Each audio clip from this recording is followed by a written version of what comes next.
अस्सलाम वालेकुम dear students, welcome to Hasnain's biology.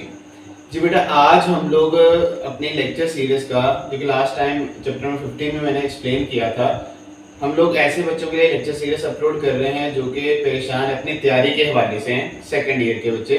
तो उसी लेक्चर सीरीज का आज सेकंड हमारा लेक्चर है और सेकंड चैप्टर है सेकंड ईयर बायोलॉजी का, chapter number 16 sport and movement का। इसमें आज हम लोग तकरीबन 14 to 15 जो क्वेश्चंस होंगे उनके बारे में डिस्कस करेंगे। तो आइए शुरू करते हैं आज का लेक्चर हम लोग। तो फर्स्ट बेटा क्वेश्चन जो कि वेरी वेरी इंपॉर्टेंट है, ये दो तरह से क्वेश्चन आप लोगों से पूछ सकता है। ग्रोथ रिंग्स कैसे बनती हैं और उनका फंक्शन क्या है, और दूसरा जो है how we can determine the age of a tree. Age of a tree को आप लोग कैसे डिटरमाइन कर सकते हैं, और उसके अलावा ग्रोथ रिंग्स क्या होती हैं और वो बनती कैसे हैं, उनका फंक्शन क्या होता है।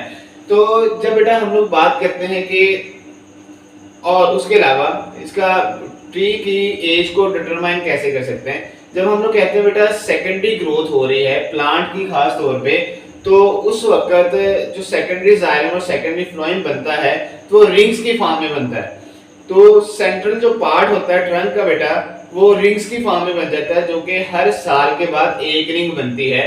तो उन्हीं को जब हम लोग काउंट करते हैं तो उनकी काउंटिंग से ही हम लोग डिटरमाइन कर सकते हैं कि उस ट्री की एज क्या है। तो इसको हम लोग बेटा क्या कहते हैं, annual growth rings are formed due to division of xylem and phloem. जब जाइलम और फ्लोएम डिवाइड करता है सेकेंडरी ग्रोथ के दौरान, तो उस वक्त एनुअल रिंग्स बनती हैं। One growth ring is formed in 1 year, एक ईयर में एक रिंग बनेगी, और इनको जब काउंट किया जाता है तो उससे आप लोग इंडिकेट कर सकते हैं इसकी एज को, ट्री की एज को आप लोग इंडिकेट कर सकते हैं। और दूसरा रिंग्स कैसे बनती हैं और उनका फंक्शन क्या होता है, तो उसमें भी आंसर आप लोग यही लिखेंगे। उसके बाद दूसरा जो बेटा क्वेश्चन है, what are sleep movements. Sleep movements क्या है? स्लीप मूवमेंट्स खास तौर पे बेटा बीन प्लांट्स हो गए और अदर जो लेग्यूमी फैमिली के प्लांट्स हैं, उनके जो लीव्स खास तौर पे होते हैं वो अपने लीव जो हैं वो लोअर कर देते हैं इवनिंग टाइम और राइज अप कर देते हैं ड्यूरिंग द मॉर्निंग टाइम। क्यों, वजह क्या होती है? वजह बेसिकली आप लोगों ने बेटा यहाँ पे देखनी है।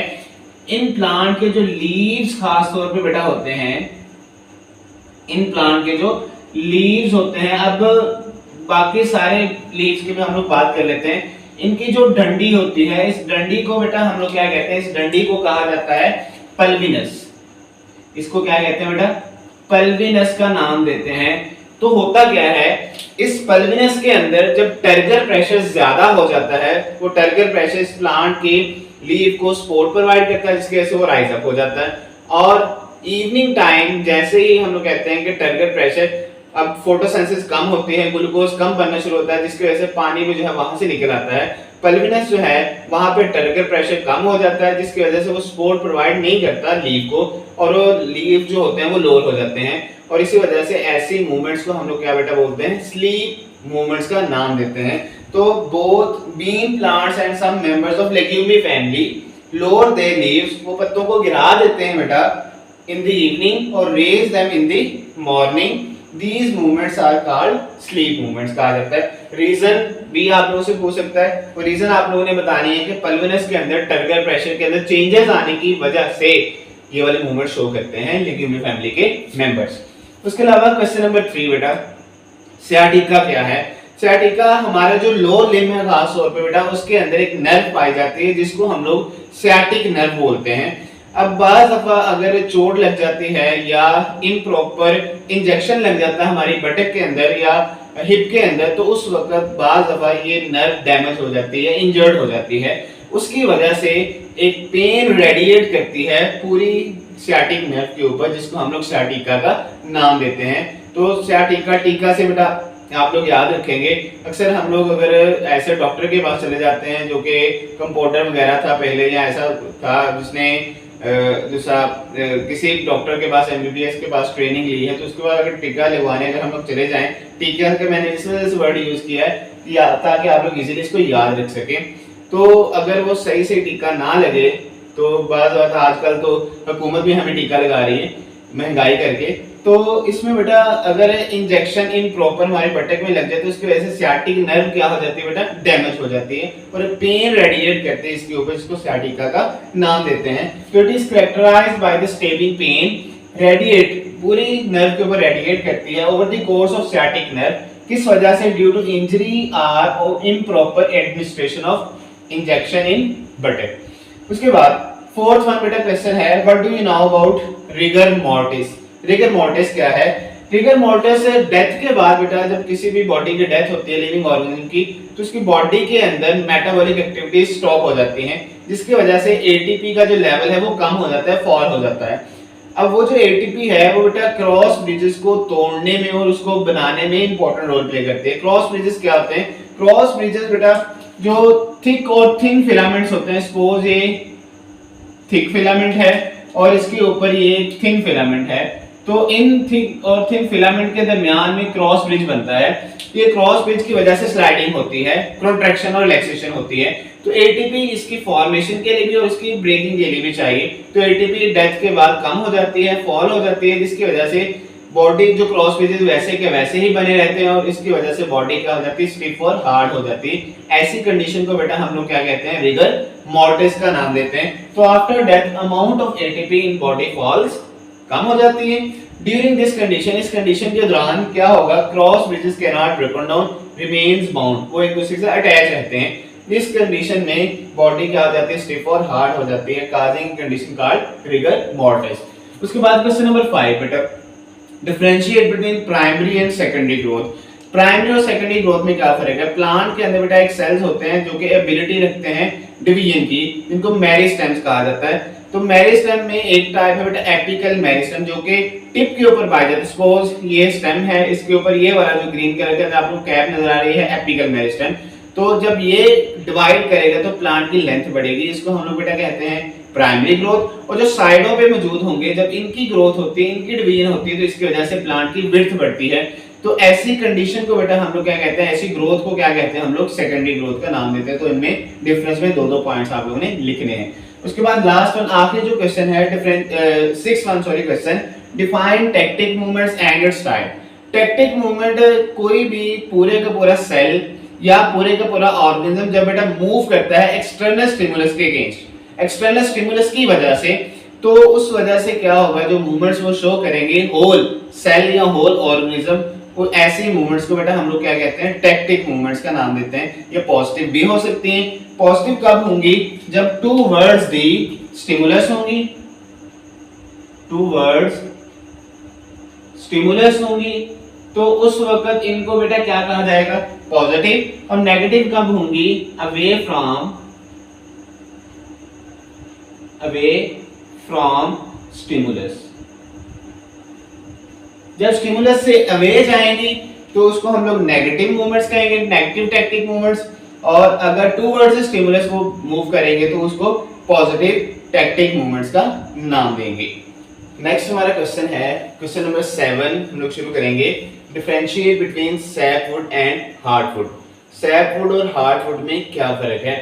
हम लोग कहते हैं कि बेटा जब प्लांट की सेकेंडरी ग्रोथ हो रही है, सेकेंडरी ग्रोथ के दौरान प्राइमरी जाइलम और प्राइमरी फ्लोएम से आगे सेकेंडरी जाइलम और सेकेंडरी फ्लोएम बनता है। अब प्राइमरी जाइलम से जब सेकेंडरी जाइलम और प्राइमरी फ्लोएम से जब सेकेंडरी फ्लोएम बनेगा तो उस वक्त प्लांट की विड्थ बढ़ती है, विड्थ में इंक्रीज, जिसको सेकेंडरी ग्रोथ हम लोग कहते हैं। अब इसके दौरान जो सेंट्रल रीजन होता है, जब प्लांट की सेकेंडरी ग्रोथ हो रही है तो सेंट्रल रीजन ट्री ट्रंक का वो फंक्शन लेस बेटा हो जाता है, वो इनएक्टिव हो जाता है और उसके अंदर स्टोरेज होना शुरू हो जाती है डिफरेंट केमिकल्स की। उन केमिकल्स की स्टोरेज की वजह से उसका कलर क्या हो जाता है बेटा, डार्क हो जाता है और वो सैप की ट्रांसपोर्ट नहीं करता, इनएक्टिव रहता है। ऐसे portion, central portion of the tree trunk को हम लोग क्या कहते हैं बेटा, हार्डवुड का नाम देते हैं। और इसके जो बाहर वाला रीजन होता है जो कि एक्टिव होगा, जो कि सैप को ट्रांसपोर्ट करेगा और जो कि लाइट कलर का होगा, उस पोर्शन को बेटा हम लोग क्या कहेंगे, उस पोर्शन का नाम है सैपवुड। तो ये डिफरेंस आप लोग लाइन लगा के लिखेंगे, एक तरफ सैपवुड दूसरी तरफ हार्डवुड। जितने भी डिफरेंशिएट वाले क्वेश्चन होंगे वो ऐसे ही आप लोगों ने अटेम्प्ट करने हैं। तो ये बेटा क्या है, ये सेंट्रल रीजन होगा। किसका सेंट्रल रीजन है, सेंट्रल पार्ट है, ये सेंट्रल पार्ट बेटा होगा ट्री ट्रंक का। और डार्क कलर का है, डार्क कलर क्यों है? क्योंकि इसके अंदर बेटा स्टोरेज होती है स्ट्रेंज केमिकल, वो डिफरेंस के अंदर लिखने की जरूरत नहीं है आप लोगों को। और ये बेटा क्या होगा? इनएक्टिव होगा। डार्क पोर्शन है और इनएक्टिव पोर्शन है ये किसका? वुड का। और बिल्कुल दरमियान में सेंट्रल रीजन में ट्री ट्रंक के ही मौजूद होगा। जबकि सैपवुड क्या है?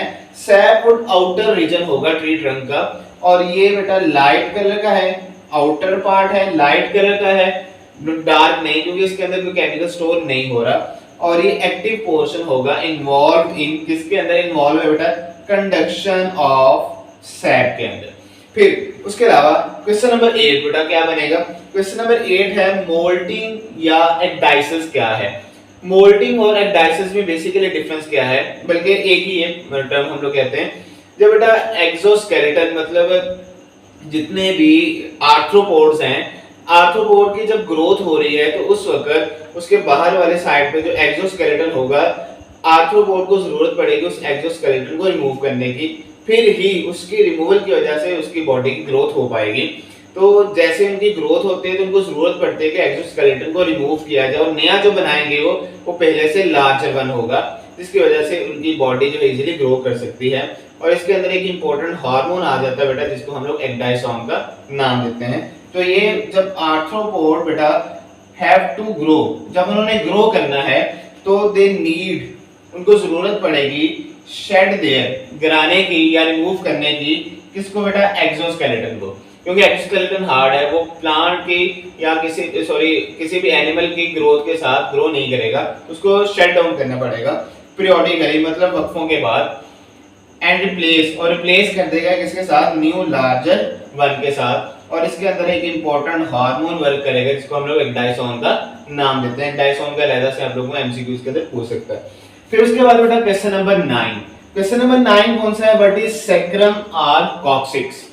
सैक्रम और कॉक्सिक्स में क्या फर्क है?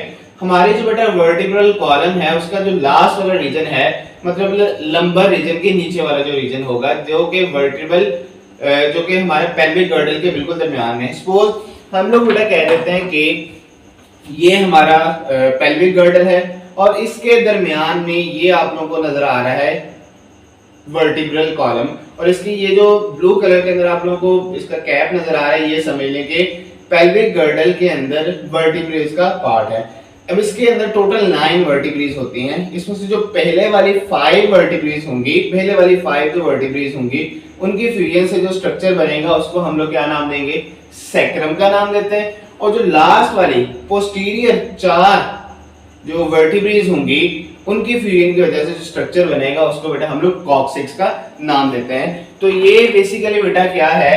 Sacrum. It is formed by the fusion of, किसकी फ्यूजन से बेटा ये बनता है? Fusion of anterior 5 vertebrae. Anterior 5 vertebrae की फ्यूजन की वजह से जो बनेगा पेल्विक गर्डल के अंदर, उसको हम लोग सैक्रम का नाम देंगे।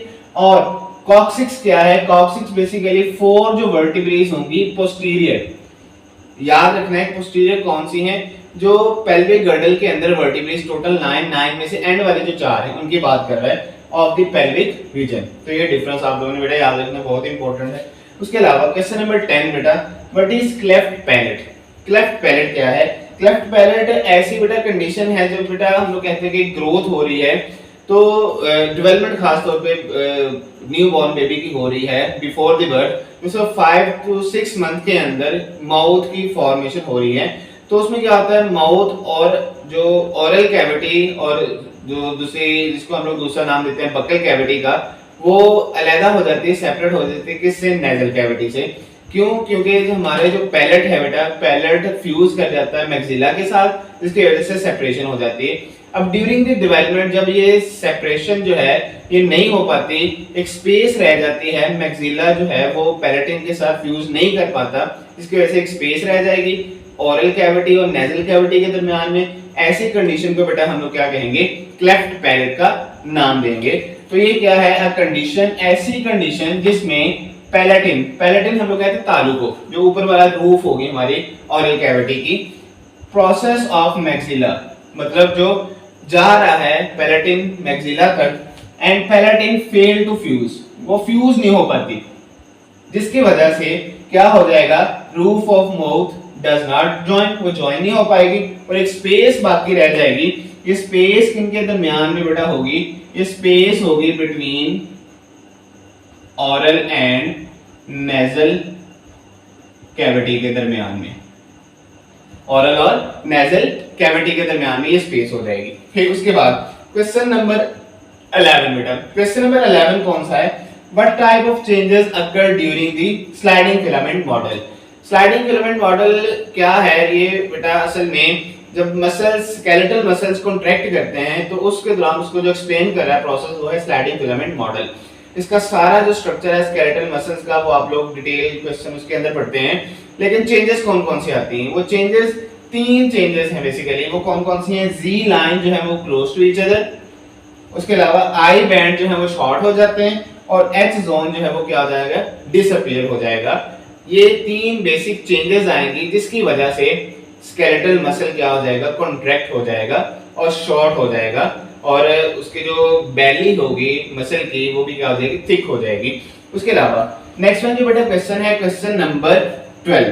क्वेश्चन नंबर 12 है what do you know about sarcomere. Sarcomere क्या है, सार्कोमियर असल में बेटा जब हम लोग स्ट्रक्चर पढ़ते हैं वो थोड़ा सा मैं रिवाइज कर देता हूँ। हमारे जो बोन्स के साथ अटैच्ड मसल्स होते हैं उनको स्केलेटल मसल्स कहते हैं। स्केलेटल मसल्स में अगर उनका स्ट्रक्चर अगर क्रॉस सेक्शन एरिया काटा जाए तो उसमें बंडल्स होते हैं, इसको मसल बंडल या मसल फेसिकल का नाम देते हैं। हर मसल बंडल के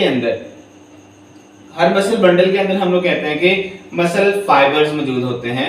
मसल फाइबर असल में क्या है, मसल फाइबर हम लोग कहते हैं कि मसल सेल को कहा जाता है। उसके अंदर फिर मायोफिब्रिल्स मौजूद होते हैं। मायोफिब्रिल्स 2 तरह के हैं जिनको हम लोग या मायोफिलामेंट्स कह देते हैं। तो मायोफिलामेंट्स कितने तरह के, 2 तरह के, थिक और थिन फिलामेंट्स, एक्टिन और मायोसिन फिलामेंट्स कहा जाता है। जब उनकी अरेंजमेंट बेटा होती है तो अरेंजमेंट कुछ इस तरह से होती है। मैं छोटी सी डायग्राम बना देता हूँ रिवाइज करने के लिए। सपोज हम लोग कह देते हैं कि ये जो ग्रीन कलर के अंदर मैंने बनाई है ये क्या है, जी लाइन है और इनके दरमियान में थिक और थिन फिलामेंट्स ऐसे क्या हो जाते हैं, अरेंज हो जाते हैं। ये थिक फिलामेंट्स है, थिन फिलामेंट्स है सपोज, और इनके दरमियान में यहाँ पे हम लोग बना देते हैं ये थिक फिलामेंट्स, ऐसे कुछ। अब ये जो ग्रीन कलर के अंदर आप लोगों को नजर आ रही है ये है जी लाइंस, और इन जी लाइन के दरमियान वाला जो फासला है इसको हम लोग बेटा कहते हैं सार्कोमियर कहते हैं। और ये जो थिक लाइन है, ये जो थिक रीजन है, ये जो थिक फिलामेंट्स है, इसको जो कट करेगी इसको हम लोग एम लाइन का नाम देते हैं। ये वाले जो होगी ग्रीन कलर के इनको जी लाइन का नाम दिया जाएगा। तो ये कुछ डिटेल स्ट्रक्चर, लेकिन यहाँ पे हम लोग सिर्फ शॉर्ट क्वेश्चन पढ़ रहे हैं तो यहाँ पे अगर डायग्राम आप लोग बनाना चाहें तो बना सकते हैं। तो ये जो डिस्टेंस बेटा होगा, डिस्टेंस किनके दरमियान में, 2 जी लाइन के दरमियान में, ये वाला जो डिस्टेंस है इस डिस्टेंस को हम लोग सार्कोमियर कहते हैं। और ये एक यूनिट है, कॉन्ट्रैक्टाइल यूनिट किसका, आपके स्केलेटल मसल्स का। तो इट इज द रीजन, ये रीजन है बेटा ऑफ ए मायोफिब्रिल। मायोफिब्रिल का 2 तरह के जो हैं between the 2 successive G line, 2 successive G lines के दरमियान में जो डिस्टेंस है, and it is the smallest contractile unit of muscle fibre. Muscle fibre का स्मॉलेस्ट कॉन्ट्रैक्टाइल यूनिट है, मतलब इसी के अंदर क्या आएंगे, जब मसल ने कॉन्ट्रैक्ट करना है और लेग्स करना है तो इसी के अंदर चेंजेस आ रही हैं। उसके बाद बेटा लास्ट क्वेश्चन इस चैप्टर का, differentiate between active and passive flight. Active और पैसिव फ्लाइट में क्या फर्क है।